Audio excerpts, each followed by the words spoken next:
Here's something you were never taught.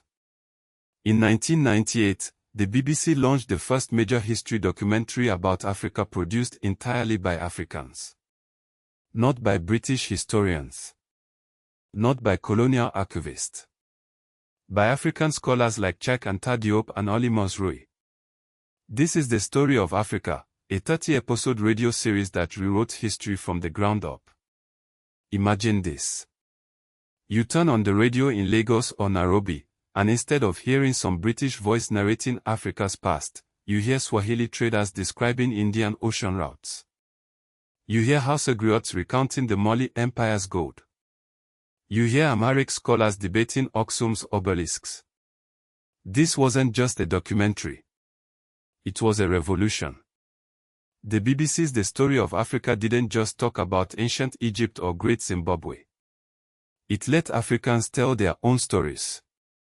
Over 90% of contributors were African historians. They recorded episodes in multiple African languages. They focused on trade networks, not tribes. On intellectual traditions, not colonial conquest. Here's what actually happened. The series was produced by Sudanese-British journalist Zainab Badawi. She insisted African voices lead every episode. They covered everything from Nubian pyramids to the trans-Saharan slave trade. But here's the twist. This documentary was almost buried. Western academia ignored it for years. Why? Because it challenged every colonial textbook. It proved Africa had universities before Europe. It showed Timbuktu's libraries were full of scientific manuscripts. Today, the story of Africa is taught in Ugandan schools.